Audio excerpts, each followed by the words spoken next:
my Savior's love for me. For me it was in the garden, he prayed not my will but thine. He had no tears for his own griefs, but sweet drops of blood for mine. How marvelous, how wonderful, and my soul shall ever be. How marvelous, how wonderful is my Savior's love for me. He took my sins and my sorrows, he made them his very own.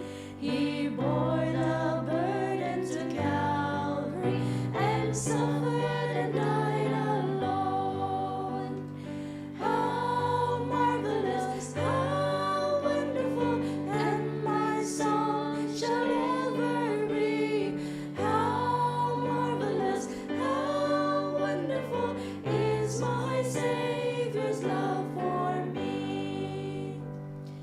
When with the ransom and glory his face I at last shall see, 'twill be my joy through the ages to sing of his love for me. How marvelous, how wonderful, and my soul shall ever be. How marvelous, how wonderful is my Savior's love for me.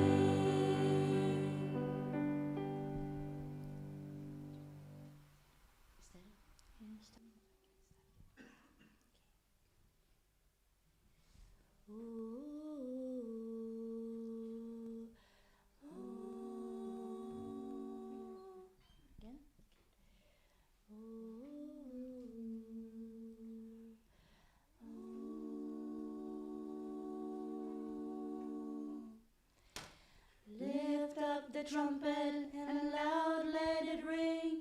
Jesus is coming again.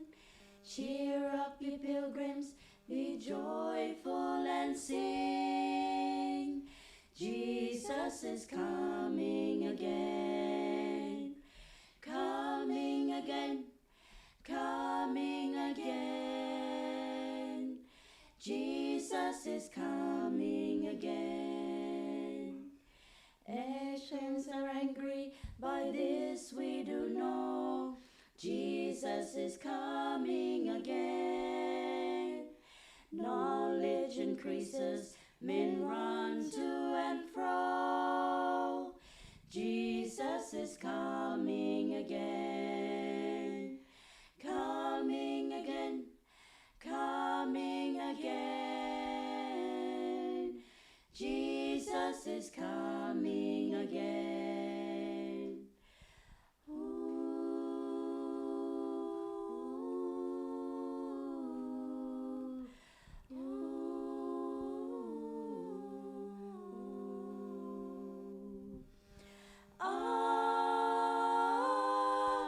Amen.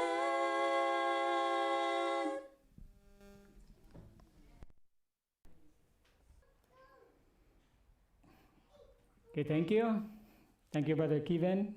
And thank you, sisters, for the wonderful song. And I'd like to welcome all our visitors here tonight. I'm very glad that you were able to make it here again and to continue to support us in this seminar. So we have more. After this, we have 3 more to go next week. I hope that you will enjoy the topics, and some of the information's summary will be, you can take that from at the back. There are notes and summary after this seminar. So every topic had a notes and summary then. Okay. All right, so we'll go on here. We've been touching informations, important and wonderful informations yesterday, and I hope that you're able to catch them up. Actually, the theme for our seminar, for the general theme, is a new world order. But each day we have topics under it, and tonight we will talk on the new world order. For historical background, I'd like to tell you what is old world and what is new world. Okay, just for historical background, what is an old world and what is new world? Generally, old world history focuses on past events in Asia, Africa, and Europe. The old world, the known world at the time, is only Africa, Asia, and Europe. That's what the Bible, that's where the continents where the Bible was written. And you know, the history of mankind focuses on that continents. There are continents with ancient beginnings and places known before the exploration of the Americas. In contrast, the New World history focuses on North America, Central America, and South America. And the term New World was developed in 1492. That was when Christopher Columbus, an Italian explorer, arrived in the Americas. Okay? So that is a historical background. So that you will not wonder what is actually mean by New World, because we'll be talking about that. And when we talk about New World Order, in other words, that will be events that would issue from America, especially from the United States. Well, of course, that will involve the whole world now. Okay? And Ellen G. White talked about this in Great Controversy 615, that Romanism in the old world and apostate Protestantism in the new world will pursue a similar course toward those who honor all the divine precepts. Romanism meaning Roman Catholicism, and all the hidden religions in the old world, and apostate Protestants in the new will pursue the same course. So when we talk about New World Order, well, I don't think so that there's something really new, right? Maybe some aspect, the nature would be new, but if we base this on this writing, that is just the same. For those who are honoring the divine precepts, they will incur the same consequence. Now let me bring you to Daniel chapter 7 from verse 1. Daniel chapter 7, verse 1 to 8. Now there's a vision that was shown to Daniel in the first year of Belshazzar, king of Babylon. That was when the previous kings like Nebuchadnezzar and other successor already passed away, and the reigning king of Babylon was the grandson of King Nebuchadnezzar, Belshazzar. He was the king of Babylon at this time, and this is probably the last years of Babylon as a universal empire. So Daniel had a vision shown to him, had a dream and visions in his bed. Then he wrote the dream and told the sum of the matters. Daniel spake and said, I saw in my vision by night, and behold, the four winds of heaven strove upon the great sea. And four great beasts came up from the sea, diverse from one another. The first was like a lion, and had eagle's wings. And it was lifted up from the earth, and made stand upon the feet as a man, and a man's heart was given to it. And behold, another beast, the second like to a bear, and it raised up itself on one side, and it had 3 ribs in the mouth of it between the teeth of it, And they said thus unto it, Arise, devour much flesh. Then another panorama or vision, another set of beasts, like a leopard, which had upon the back of it 4 wings. I don't know how how have you seen them in nature. There's nothing in nature. They are hybrid animals. Okay, they are hybrid beasts. 4 wings, and also 4 heads, and dominion was given to it. And after this, I saw in the night visions, and behold, the 4th beast. What is unique with the 4th beast is this: a dreadful and terrible and strong exceedingly, and it had great iron teeth, and it devoured and broke in pieces and stamped the residue with the feet of it, and it was diverse from all the beasts that were before it, and it had 10 horns. Well, what is unique with the 4th beast? It is a combination of metal and flesh. So in our modern language, it is a cyborg. Okay? I think some medical practice, when you break your bones, for example, they will put titanium. I know a friend that she undergone a surgery, and they put titanium at the back. So you're like a cyborg. Okay? And I consider the horns of the 4th beast, and behold, there came up among them another little horn, before whom there were 3 of the first horns plucked up by the roots, and behold, in this horn were eyes like the eyes of men, and a mouth speaking great things. So Daniel here was shown similitudes, in other words, symbols. Okay?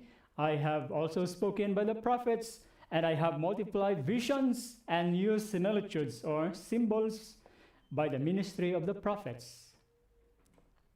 Now let us consider the meaning of symbols like wind, sea, beast. So in Daniel chapter 7, 2 and 3 mention those symbols. What do the winds represent? What do the winds represent here? According to Jeremiah chapter 14 and verse 13, it represents strife, destruction, or nations engaged in warfare. In Revelation chapter 7, you'll find, if you read Revelation chapter 7, I will bring you from Daniel 7 to Revelation 7. In Revelation chapter 7, you'll find in the very first verse that these 4 winds were being held by the 4 angels. Okay? That is, they've been blowing all the time. In history, they were blowing, but at this period of time, in the last days, they are being held by the 4 angels. Why? Because there's a important work to be done, to be finished. And that is the sealing of the 144,000. Probably we can discuss that later on.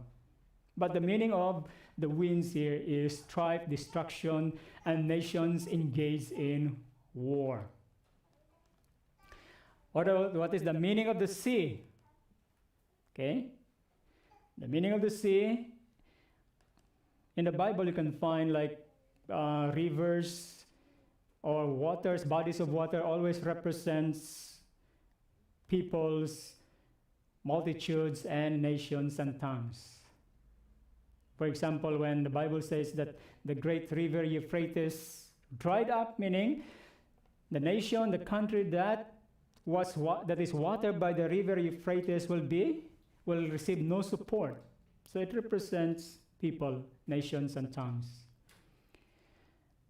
Now let's go to another symbol that was shown in Daniel 7, beast. So the great beast, which are 4 are 4 kings. Well, of course, if they are kings, they must have kingdoms. Okay? So kings or kingdoms are always interrelated and they go hand in hand. So 4 kings, 4 kingdoms.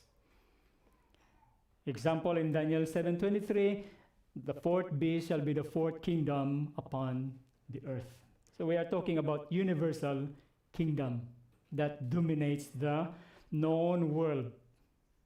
And what is there any universal kingdom in our days that dominates the whole world? There's none, right? That's why it represents us in the toes divided kingdom. Each kingdom or country maintains their sovereignty. Kings and their kingdoms. So the after scenes of war and revolution by which kingdoms came into power are represented in Daniel chapter 7 by the 4 winds of heaven that strove upon the great sea. So the great sea that is referred to in the visions of Daniel, in the mind of the prophets, it must be the Mediterranean Sea. So the countries that were watered by or attached to the Mediterranean Sea, that is the great sea in the Bible. Okay, so peoples are there. Now these beasts do not rise all at once. In other words, it's not this similar to Daniel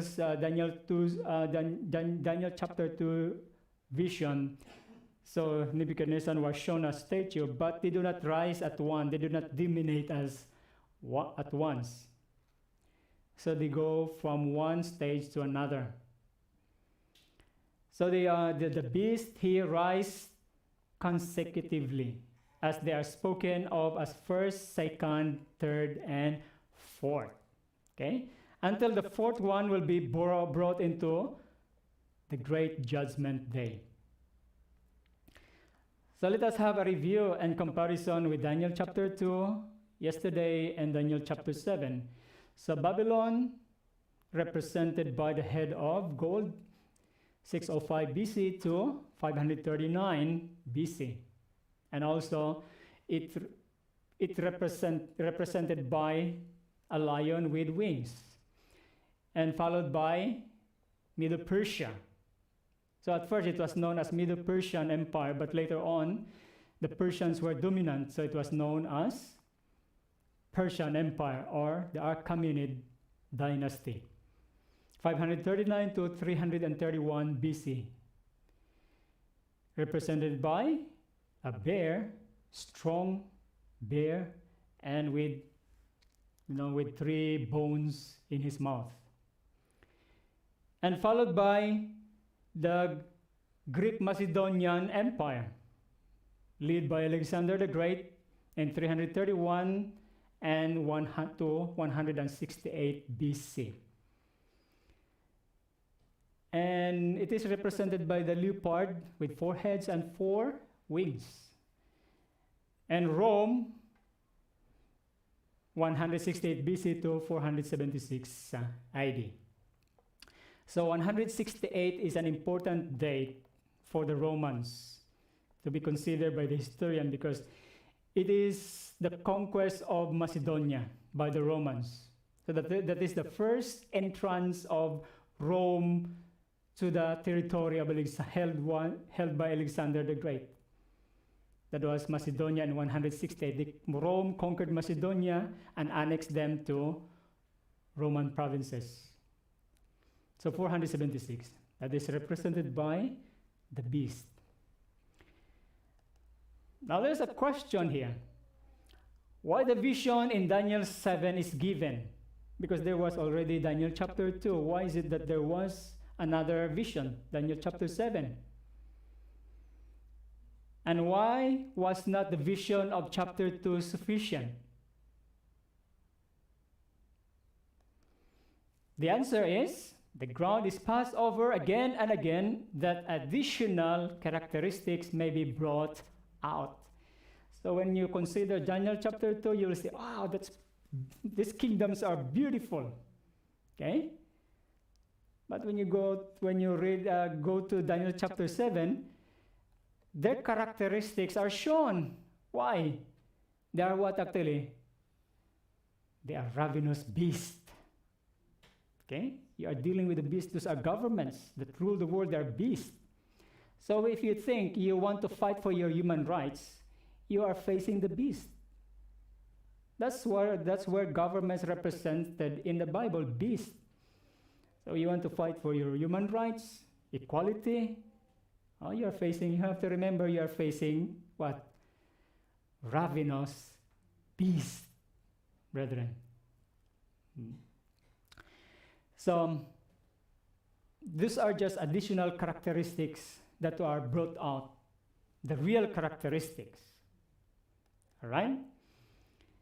Her earthly governments are viewed as represented in the light of heaven. And you have to view as well the earthly governments in the light of heaven these days. Their true character is shown by the symbol of wild and ravenous beast. Now let us take one by one. Babylon. Babylon, pride and exalting men rather than God. So in Babylon, they start to worship man. So the person that was born December 25, Tammuz, is worshipped by Babylonians as the sun god. Okay? Same with his father, Nimrod. It started all in Babylon. So pride and exalting men rather than God. And once King Nebuchadnezzar said, it is not this great Babylon that I have built for the house of the kingdom by the might of my power and the honor of my majesty. That's pride, right? The next one is Middle Persia. They're cruel. Of course, God used them, Cyrus the Great used by God to proclaim liberty to the Jews, to return to their homeland.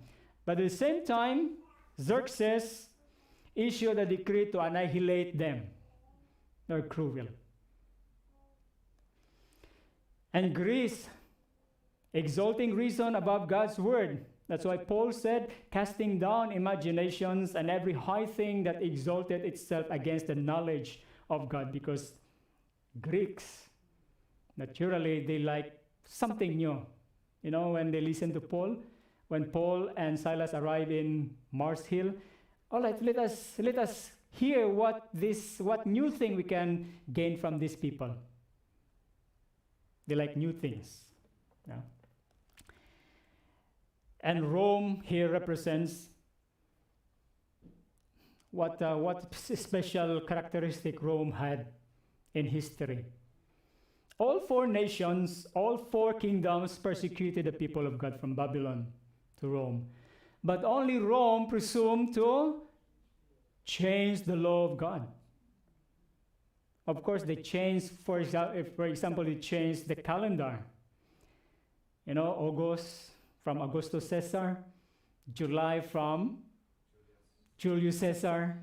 And you notice that they have the same amount of days, 31 and 31. July 31 and also August 31. Okay? Augustus Caesar followed the example of his uncle Julius Caesar. If my uncle can do that, I can also do that. Put another day. They took those days from February. That's why you notice February had only 28 days. On leap year, he had 29. So they started to change laws on times. Calendar as well. At the same time, they what? Changed the sanctity of Sabbath to Sunday. What are the symbol of the horns of the fourth beast? Well, the 10 horns are the 10 kings. So Brother Doug discussed yesterday that the 7 of them were still in Europe these days.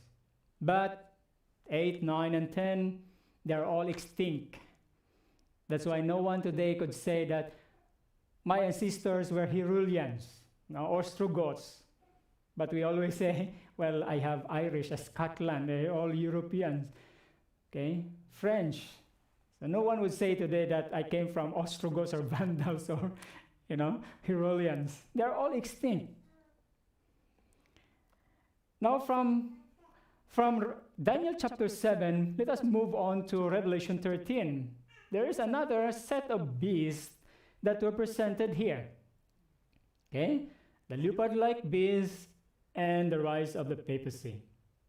In Revelation 13, verse 1, and I stood upon the sand of the sea, and I saw a beast rise up out of the sea. The same sea here. Daniel saw the sea, the great sea in his time, the same sea that was shown to John. It is the Mediterranean Sea. Having 7 heads and 10 horns, and upon his horns 10 crowns, and upon his head the name of blasphemy. So if you read from 1 to 10, this beast is similar to the 4th beast shown to Daniel in Daniel chapter 7. Okay? And I will not read the whole, but the text there is from Revelation 13, from verse 1 to 10. That's the description of the beast that was shown to John.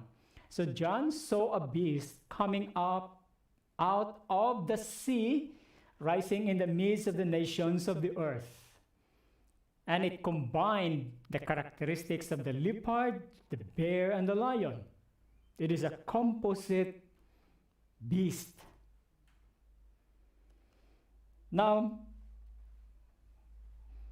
the successor of Greece was Rome, and profiting by past failures, the devil combined the strength of all preceding kingdoms in this fort. So this is another weapon of the devil. He combined all the characteristics of the previous beast that was shown to Daniel. So a false religion, this is the body of the beast, a false religion, a tyrannical government upheld and propagated by a flattering, insinuating false system of education. This was the body of the beast. That is the body of the beast. Nothing in nature. Now what is represented by the 7 heads? We know the 7 horns, the 10 horns, but what 7 heads? What is that? What is the symbol of the 7 heads? The 7 heads are the 7 forms of government where the Roman Empire undergone to. The British Empire only have the monarchy or the kings. Like the Babylonians, they have only kings. But the Roman Empire is unique in history. Why? Because in the Roman Empire have kings. They undergone monarchy. Same time, they have ruled by consuls at one time. And then they were ruled by the decemvirs. 10 people ruled together at one time. And then they were ruled by triumvirs. 3 people ruled together.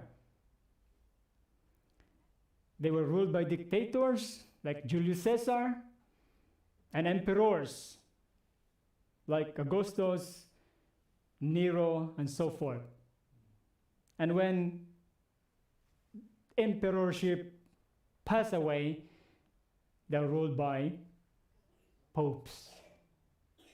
So these are the 7 forms of governments in Rome, in the Roman Empire. What is unique with the 7th is that it is a union of church and state. And it is an ecclesiastical empire. There's no political and universal empire these days, but there is an ecclesiastical empire. So although 457 Rome the fall of Rome, but that was a political domain that fell, but not the ecclesiastical side. Now, what prepares, interesting number 7 here, what prepares the way for the rise of the papacy? Now let us talk about history tonight. What prepares the way for the rise of the papacy?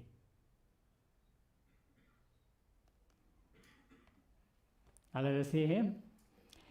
In the year 330 AD, Emperor Constantine removed his capital from Rome and moved to Constantinople, or Constantinople, that is in Turkey today. So he removed the capital of the Roman Empire from Rome to Constantinople. And in fulfillment of Daniel 11, 24 and 29. Okay? So that is exactly 360 years after the victory of Augustus Caesar in the Battle of Actium. That is the beginning of the rise of the Roman imperial rule. And 360 years after that, the capital was moved from Rome to Constantinople. And the ancient city was left to the papal power, and the Pope occupied in Rome a throne higher than any occupied by the Caesars. Constantine laid the foundation of the papacy. But it remained for Emperor Justinian to complete the edifice in 533 AD he declared a memorable decree that constituted the Pope the head of all churches. Yeah, through what? Through the decree of Justinian. And what happened, and after that, what happened to the 3 horns, the Heruli, the Vandals, and the Ostrogoths? Because they were Arians, they were Arian in faith and opposed to the Bishop of Rome. They were uprooted because they opposed to Romanism. But the decree of Justinian to make the Pope as the head of all churches could not took effect until 538 AD, when the 3 powers were overthrown by the armies of Justinian. 493 AD, Heruli was annihilated through Emperor of the Zeno and the King of Ostrogoths, combined together to war against the Heruli. And in 534 AD, Justinian uprooted the Vandals in North Africa. And Belisarius, in 536 AD, annihilated the Ostrogoths. And 2 years after that, the Pope became the head of all churches, wielded the most, powerful influence, greater than Caesar's. So in Revelation 13, 1 to 10, the symbols that is presented there, most Protestants have believed and accepted it represents the papacy that succeeded to the power and seat and authority once held by the Roman Empire. So the characteristics of this leopard-like beast and all the evil characteristics of those beasts found in Daniel 7 are combined in here. Okay? Are combined in the papacy. This is the perfect, Satan study all the forms of government, and by combining them, that makes up the papacy. So when you think about Daniel chapter 2, can be seen. The characteristics can be seen in the papacy. Okay. So this prophecy, accordingly here,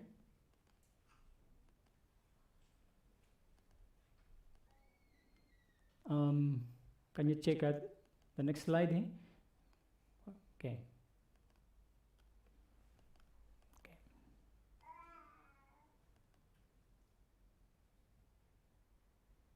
So this prophecy, which is nearly identical with the description of the little horn of Daniel 7, points to the papacy. So this is how the papacy, it is a system, originated. Okay, so when somebody asks you about papacy, you have to tell them this manner. Okay, it's good to study history, right? But according to the vision, Revelation 13, that this one of the head of the beast was wounded, but the wound healed. The head that was wounded to death, take note, the head that was wounded to death was the papal head. And this wound fell upon some form of government that existed in the Roman Empire after its conversion to Christianity. But after this change, there was but one head, and that was papal. It is placed beyond controversy that it was none other than the papal head that was wounded to death. But it was, the deadly wound was healed. So we are talking about history here. This wounding is the same as going into captivity. It was inflicted when the Pope was taken prisoner by Berthier, French general of Napoleon. And we talk about issue between the French and the Pope at the time. In the time of Napoleon, the French government issued and voted in the parliament that there is no God. That is the only nation in the world in the modern time that in the parliament it is still in the record that they issue a decree that there is no God. So atheist versus Roman Catholicism. Atheists triumph over Roman Catholicism at this time. Okay? So sometimes we only talk about political side, but religiously, the French general Napoleon were all atheists. So that's why Napoleon sent his envoy to Italy. Well, he's not of the same religion, so capture him.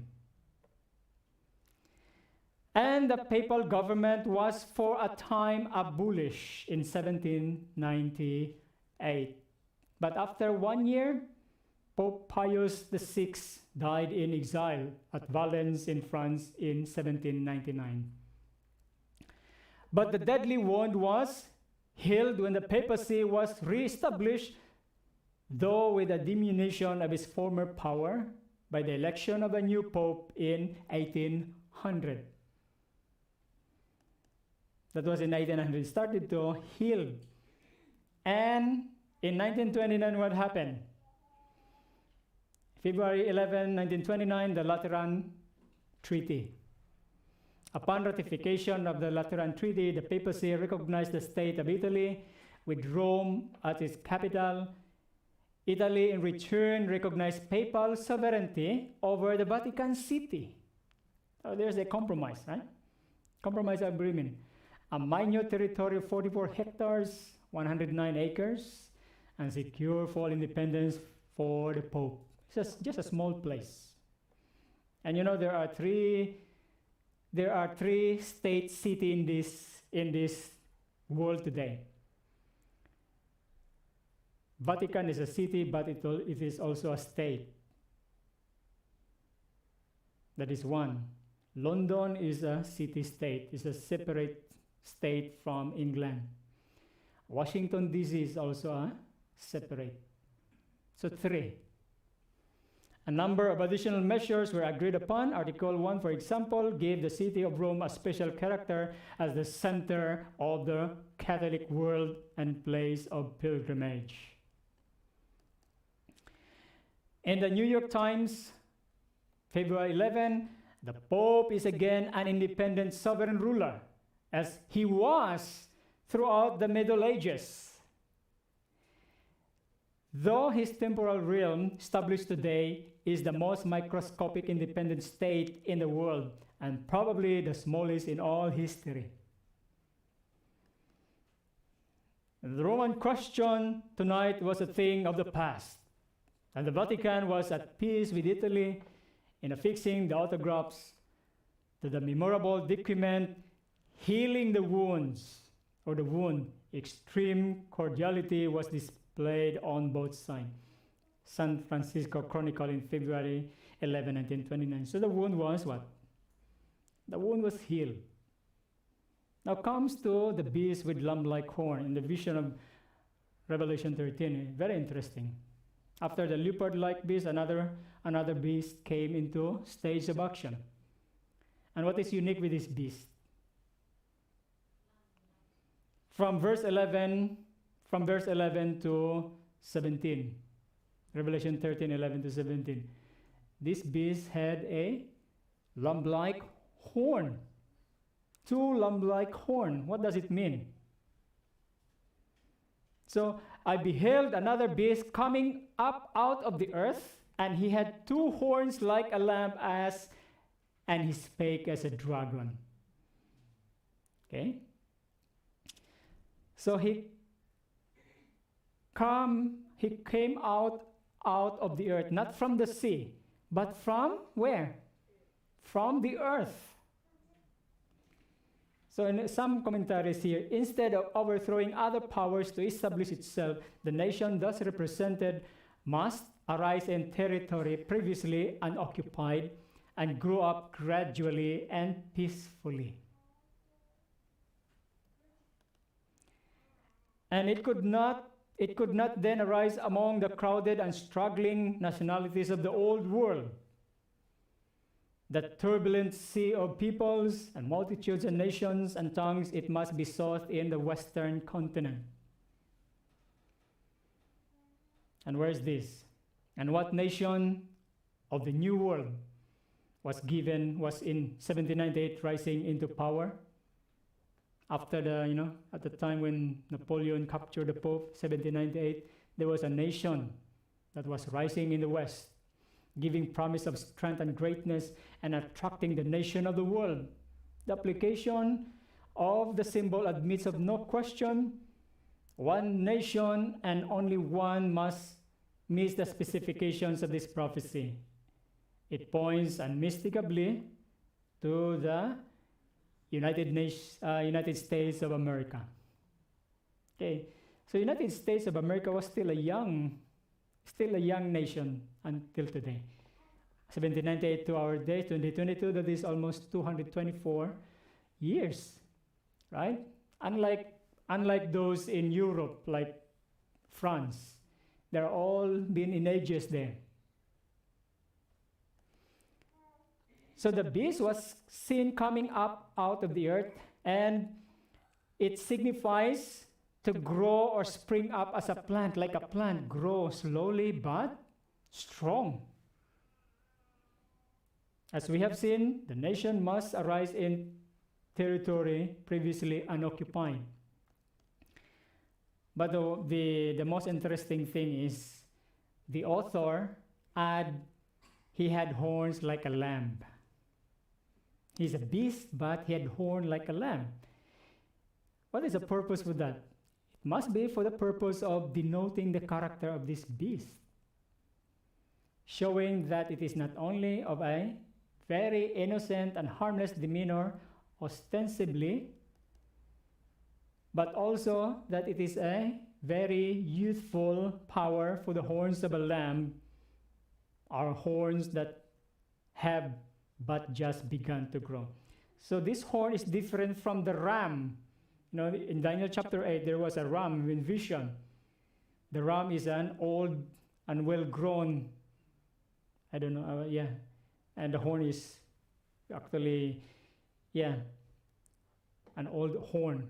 So it's different from a ram that represents the Medo-Persian Empire. This one the horn is a lamb-like horn, youth, innocent. So the The United States has been for 224 years and have 46 presidents.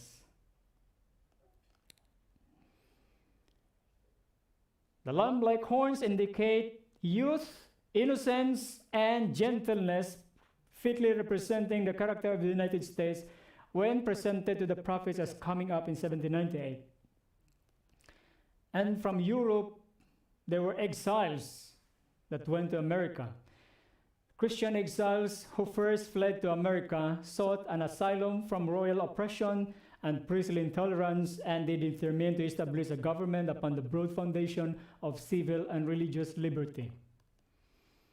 The Declaration of Independence sets forth the great truth that all men are created equal. Are you equal to the royals? I will ask a question. Are you equal to the royals?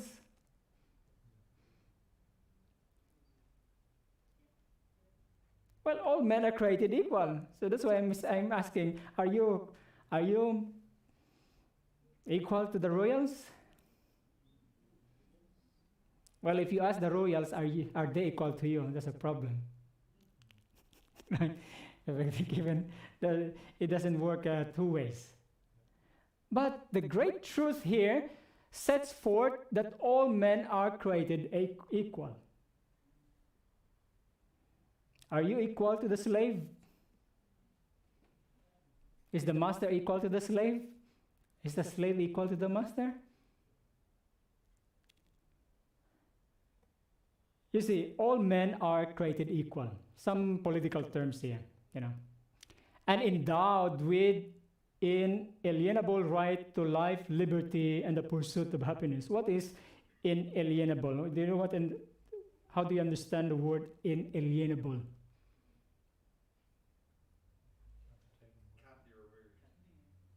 Inalienable.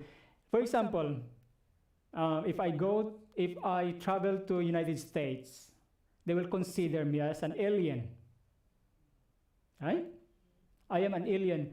But my right is inalienable. I will go to United States as an alien, but my right is inalienable, meaning I have the right to life, liberty, and pursuit of happiness. That is what it means, inalienable right. Yes, you are an alien. I am an alien here in New Zealand, foreigner, but my right to life, liberty, and pursuit of happiness is inalienable, because that is what? That is granted by our Creator.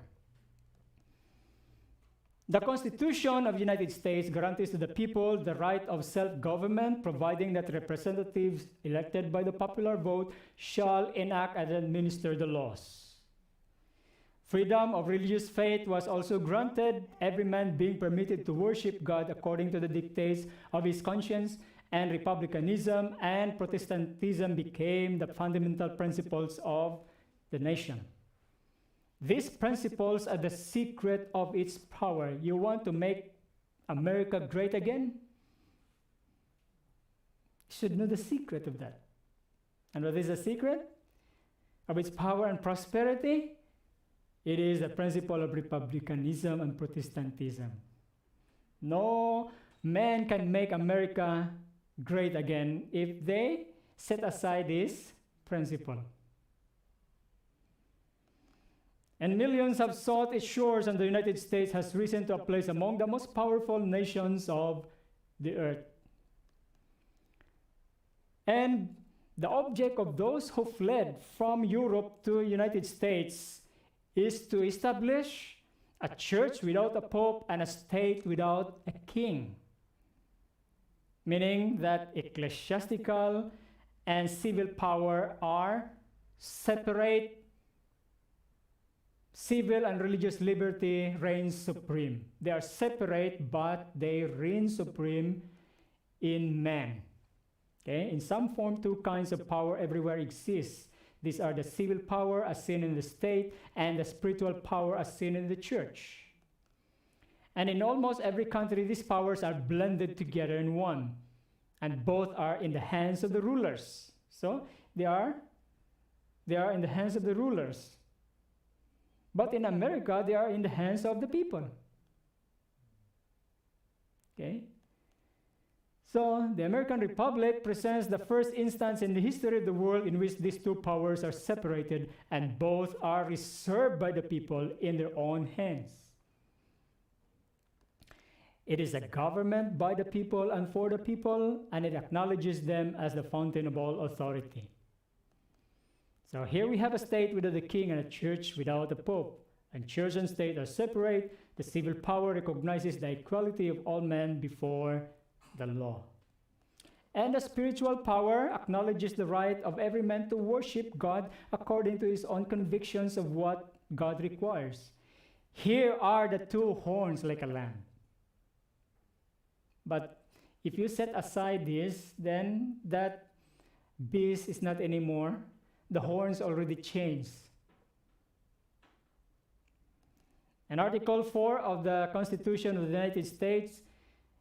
United States shall guarantee to every state in this union a republican form of government. Article 6, no religious test shall ever be required as a qualification to any office or public trust under the United States.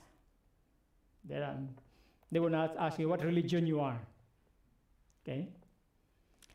And the first amendment of the Constitution, and this is popular in the Philippines as well, Constitution, that Congress shall make no law respecting an establishment of religion or prohibiting the free exercise thereof or abridging the freedom of speech or of the press or the right of the people peaceably to assemble.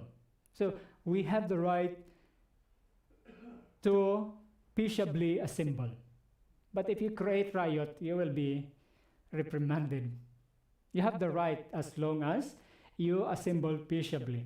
And to petition the government for redress of grievances. This is in the First Amendment of the Constitution. So these articles profess the amplest guarantee of civil and religious liberty and entire and perpetual separation of church and state. Okay? However, this will all change. Why? He had two horns like a lamb, and he spake like a dragon. Why? And with all these lamb-like appearances, the real spirit by which he is actuated is that of a dragon. Why? Who is the dragon? The devil. For out of the abundance of the heart, the mouth speaks. Speaketh. So it will change. It will change. Okay? And then, when he speaks, he will deceive them that dwell on the earth by the means of those miracles which he had power to do in the sight of the beast, saying to them that dwell on the earth that they should make an image to the beast which had a wound by a sword and did live. So you will notice in the prophecy of Revelation 13 that the lamb-like character is first exhibited. What is the purpose for that? That is to deceive the nations. Then the dragonic character, the real character of the beast, is to appear. Okay? So the two-horned beast gives power to the image of the first beast to act a part like that of the beast in warring upon the saints. And as the lamb-like power of this beast represented by the horns is not in accordance with its dragonic character, as exhibited in his exercising all the power of the first beast. And we think of a conclusion, a reasonable one, a reasonable conclusion, that its period of mildness and deception precedes that of his tyranny and oppression. So the time will come that the period of its innocence, its mildness will be terminated, will end. And we shall notice hereafter what this power does in causing the world to worship the first beast. So we'll take up that next week. But some articles that I found, like these are all the articles, but Pope's plea for a new world order. And when you look at this man here, characters here on the screen, all of them are speaking about the new world order. For example, we have some even believe we are part of the secret cabal working against the best interests of the United States. Characterizing my family and me as internationalists and of conspiring with others around the world to build a more integrated global political and economic structure. One world, if you will. If that's the charge, I stand guilty and I'm proud of it. That's David Rockefeller. And what about this handsome guy with mustache here, Adolf Hitler? National Socialism will use its own revolution for the establishing of a new world order. So this goal actually, this plan was already during World War II in Germany. And of course we have George W. Bush Jr. The war in Iraq is a rare opportunity to move toward an historic period of cooperation. Out of these troublous times, a new world order can emerge. And so forth, all of us here. And Kissinger, the Secretary of State, one Secretary of State of United States, the US, said Obama's task is to help create a new world order. So what could this be? What could this new world order be? I just pick up it from somewhere. It could be military draft, World War III, forced vaccinations, prison industrial complex, elite controlled depopulations. But the thing here, what amazed me about the New World Order is this. United Nations Director of Planetary Initiative, David Spangler, said, "No one will enter the New World Order unless he or she will make a place to worship Lucifer. No one will enter the New Age unless he will take a Luciferian initiation." This is, the world will be transformed into a Satanism. That is a New World Order. Okay? So next week, Saturday, Sunday will be the conclusions of our seminar scheduled here, September 17 and 18. The sign of the New World Order, the sign of God's World Order, and a new world. So I will see you then next week, brethren. Thank you for joining us tonight. Amen.